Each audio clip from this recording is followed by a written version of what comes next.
Hello everyone. Today we are going to start with a very important topic of English grammar, and that is voice. The voice of a verb describes its relationship with the subject, object or any other element in a sentence. The voice can be in the active voice or in the passive voice. Active voice. When the subject of a sentence performs the verb action, we say that the sentence is in active voice. Active voice means that a sentence has a subject that acts upon its verb. For example, monkeys adore bananas. Here the subject monkey performs the action described by adore. Passive voice. A sentence is in the passive voice when the subject is acted on by the verb. For example, bananas are adored by monkeys. Passive voice means that a subject is a recipient of a verb's action. Here we see that making the sentence passive flip the structure. So let's see the structure of active and passive voice. Active voice in English is formed by subject, verb and object. Here the cashier is subject, counted is verb and the money is object. Passive voice in English is formed by object, form of to be. It is an auxiliary verb, past participle of a verb, that is third form of the verb, preposition by, and the subject of active voice. For example, the money was counted by the cashier. Now you must have gotten some idea of how the active and passive sentences look like. Let's dive straight into the realm of active and passive voice. The first important thing is to change an active voice sentence into a passive voice. Let's learn how to change voice.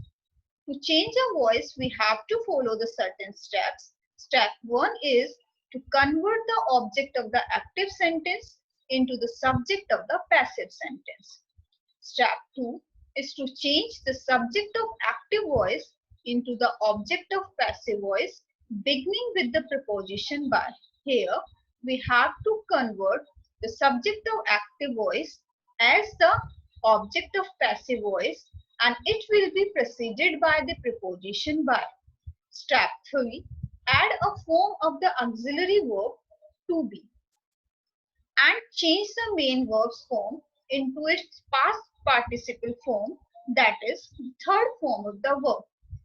Auxiliary be can be conjugated for all persons and tenses.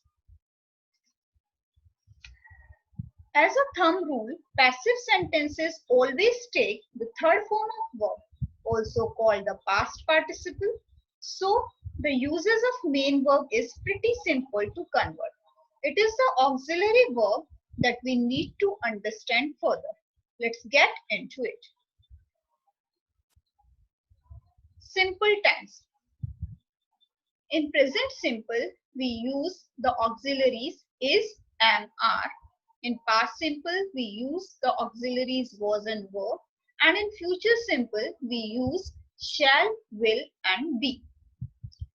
Present continuous, we use is, am, are included being. In past simple, we use was, were plus being. But we have to keep in mind that there is no passive form of future continuous tense.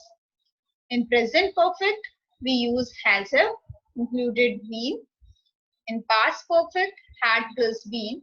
And in future perfect, we use will and shall with have been.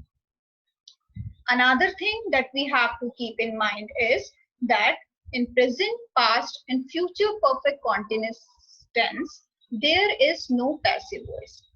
And then comes the models can, may, must. We have to add be when we are changing them into passive voice.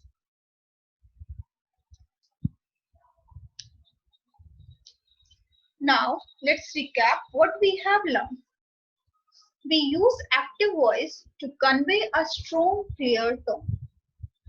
We use passive voice to emphasize the action of the sentence rather than the doer, or when the doer of the action is unwanted or unneeded.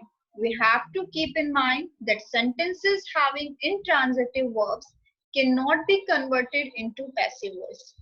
One thing to note here is that no matter what the structure of the sentence is, the meaning of the sentence does not change. A good rule of thumb is to try put the majority of your sentences in the active voice unless you truly can't write your sentences in any other way. That's all for today. Thank you.